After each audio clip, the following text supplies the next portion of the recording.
Your wife buried her husband, and then she discovered something that overturned everything she believed in. His death came quietly, in his sleep, on a Friday morning. Elena woke earlier than usual to make coffee, and noticed he wasn't moving. Her first impression was a strange comment, if he were just sleeping deeply then a cold wave. Reality caught up with her, not immediately, but gradually, like spring snow melting in one's palms. They had been married for almost 40 years. Robert seemed to her a restrained man, a little reserved, but honest. He served in the army, then moved into civil service, doing something with international affairs. He never went into details, and Elena never asked. In the 80s, it was customary to respect silence. After the funeral, when the stream of sympathetic friends dried up, and silence filled the house, Elena for the first time in her life felt utterly alone. She began to sort through things in his study, not to tidy up, but so as to keep her hands busy. In the bottom drawer of his old writing desk, among old bills and forgotten pens, she found a metal cigar box. Inside were neatly tied letters and several yellow documents in German. The very first thing that caught her eye was a photograph, a woman of about 30, and a girl of about 5 in her lap. The inscription on the back read F. for Robert Mitlieb, Anna, 1984. Elena froze. She had never seen these faces. Lying nearby was a letter, dated November 1984, written in a nervous but neat hand. Despite not knowing German, some words were recognizable. Tochter, Angst, Bit.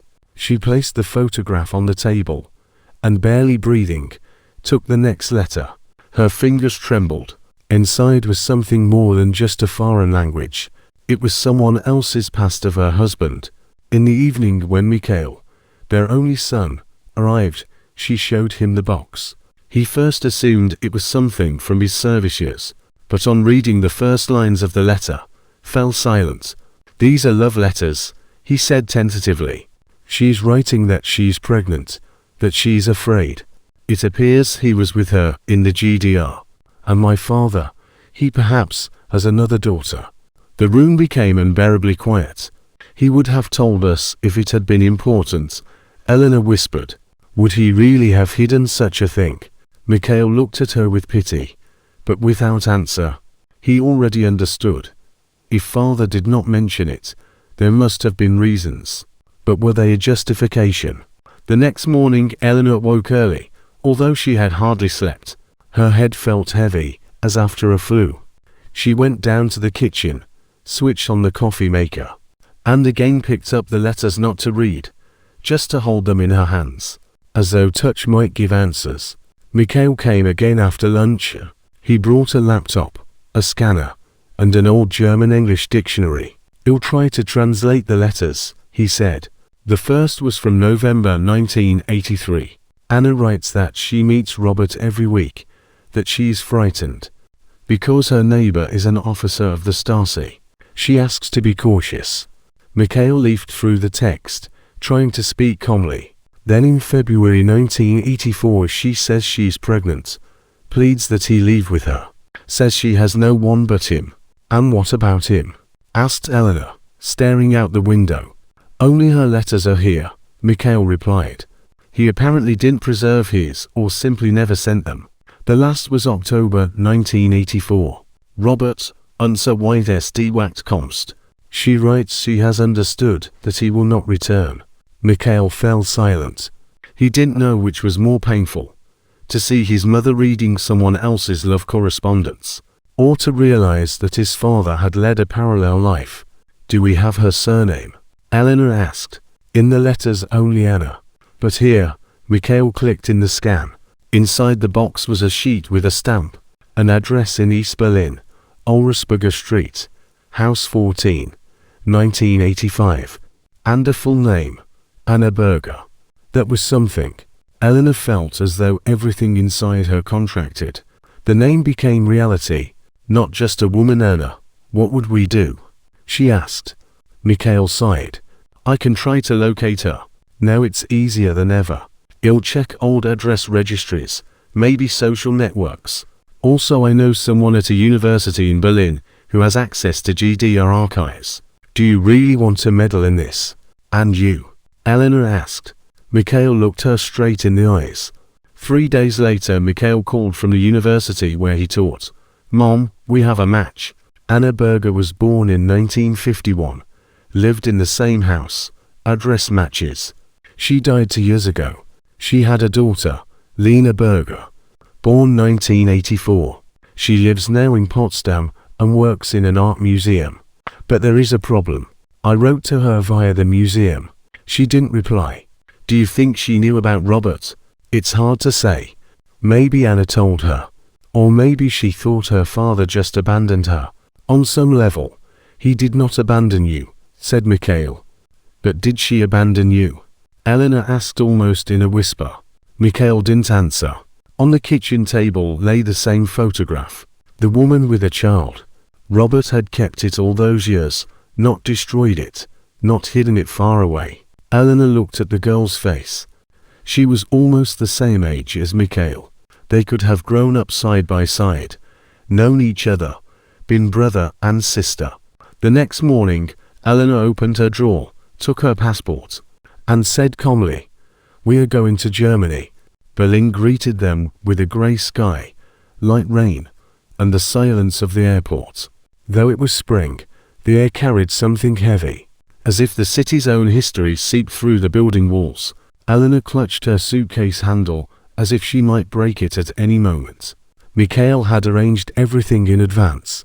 They stayed in a small hotel in the Schneeberg district, not in the center, but close to archives and museums. "We have a meeting in 2 days," he said over breakfast, "and my acquaintance Thomas works at the Federal Archive. He found several documents relating to Robert. There are intelligence reports, possibly Stasi files. Also he knows someone who knew Anna." "And Lena?" asked Elena. "She's silent. I have sent a second letter, informal, from myself. I said we want nothing, only to understand what really happened. She may consider us enemies," he said, and immediately regretted the words. They sounded too bitter. After 2 days, Thomas met them at the archive in Tronstal, grey, with the face of someone long accustomed to dealing with other people's tragedies. He greeted them reservedly, with a faint English accent, and invited them inside. "We found a dossier on Robert Scott. He was listed under the codename Aryan. He worked for the CIA from 1982 to 1985 in Berlin. He did indeed have contact with East German citizen Anna Berger.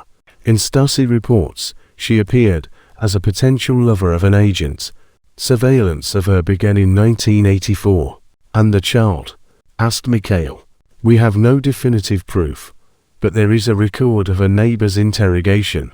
He said he saw Anna receiving foreign letters, and that shortly after the foreigner disappeared, she had a little girl." Elena sat motionless. Robert Orion. She heard this name as a cipher, not as the name of her husband. It all sounded like a spy novel, but this was her life, her family. That evening they walked along Strausberger Street. House 14 was still standing, battered, with old mailboxes and a smell of dampness in the entryway. Elena climbed to the second floor, gazing at the door behind, which Anna may once have stood with a child in her arms, listening to news of the wall's collapse. "She lived here and waited," she said. "He was already with me in Seattle." Mikhail didn't respond. He felt how the past pressed on them like heavier air here. On the 3rd day, when hope of contact with Lena had almost vanished, a note was delivered in the hotel lobby via a courier. A small envelope, in neat handwriting, to Mikhail Scott. "If you are truly the son of Robert Scott, come tomorrow to the House Directing Museum at 17 o'clock. I will be there." Elena read the note twice. No greeting, no courtesy, only a statement and a time. "What shall we do?" asked Mikhail. "We will go. She must know, and I want to see her." The next day they arrived at the museum half an hour early. The place was quiet, modern installations, photographs of old Berlin, fragments of the wall. Elena studied the faces in the photos. Young men, women, children trying to cross the border, falling under gunfire. All this was background to her personal drama. At 17:03 a young woman, about 40, entered the hall. She had short blonde hair, a composed expression, and a rigid posture. She approached them. "Mikhail?" she asked. "Yes." "And you?" she said. "Lena," she added. "Let's go. We have things to talk about." Elena looked at her. Those were not Robert's eyes, but the chin was the same. The line of the lips. Strange, as though you look at another person, and at the same time your own. They walked toward the hall with closed exhibits. 3 figures, 3 worlds, and 1 man who had connected them even after his death. They sat down in the small cough within the museum. Elena did not suggest switching to German. Her English was almost accentless, crisp, cold. "I received your letter," she began. She was silent for a long time, because she did not know if she should speak. "I have lived my whole life with the sense that I was abandoned before I was born. And now you come with a story that sounds too good to be true." "We don't want anything," said Mikhail calmly. "Only to understand, to know what really was. I know what happened. My mother met an American. He promised her everything." Lena smiled bitterly, then disappeared without explanation, without letters, without calls. "Do you think she tried to find him? Wrote to the consulate just in case?" Silence. Only once a letter came from some military base, politely explaining there was no such person there. After that she stopped believing anyone. Elena listened quietly. "I found your mother's letters," she said. "Robert kept them." "Kept?" Lena smiled. "Great. That doesn't mean he was there. He made a choice, stayed in your country with us. He believed he could not return." Mikhail intervened. "There was surveillance. He risked the operation, his people. My mother risked everything. She could have been jailed, or worse still, she waited because she believed he loved her." Silence stretched between them. "I was angry too," Elena said softly. "You see, he died, and only then did I learn that everything I believed in was not the whole truth. It is painful for me too. But you know what's strange? He lived a life with us. He was never cruel, never lied in little things. He was just a human, perhaps not strong, perhaps afraid." Lena clenched her hands. "He was my father. I wanted him to at least try to reach out to me." "Perhaps he tried," Mikhail said. "We found a note in the archives. He contacted an old friend, asked about the safety of departure. It was in 1990, already after the wall fell. Maybe it was too late, but he tried. By then, I was a teenager." Lena averted her gaze. "And I never knew about any letter. My mother hid it in a book, then cried over it for a long time. She never told me what exactly it was." They parted from the museum the next day. She lived alone, in a small flat full of books and works of modern art. Lena brought out the old box. The letter was short, typed, without salutation or date. "I was a coward. I chose duty over love. I don't know if I can ever find you again, but if you are reading this, know that I thought of you every goddamn night. I was afraid that if I returned, you would disappear. Or I kept silent because silence seemed safer. Forgive me. I love you, and if a child was born of us, they would have been the best thing I ever had." The letter trembled in Elena's hands. She passed it to Mikhail. He read it silently. "It was him," Lena said. "I remember my mother hiding it in a book, then crying. She never told me what exactly it was. In the evening, they said goodbye at the house." "I don't know what will happen now," said Lena. "But thank you for coming. It mattered." "We don't want it to be the last visit," Mikhail began and faltered. "If you wish, we can go to the cemetery in Seattle together, not to forgive, just to place a marker." Lena looked at them long. "I will think about it," she said. A month passed. Elena had already returned to Seattle. The house felt different, not because anything had changed in it, but because now she knew more than ever, more than perhaps she ever wished. She kept the letters. Sometimes she took them out, reread, not so much to relive the pain, as to confirm. This really happened. Robert was hers. Robert was now someone else, more than just a husband, more than just a father. He became complex, alive, imperfect, and, Because of that, even more real. Mikhail wrote Lena several short letters about life, about his mother, a little about himself. He didn't push, just maintained contact. A reply came unexpectedly. A short message via email. I agree. We'll fly over next week. No fanfare. Just us.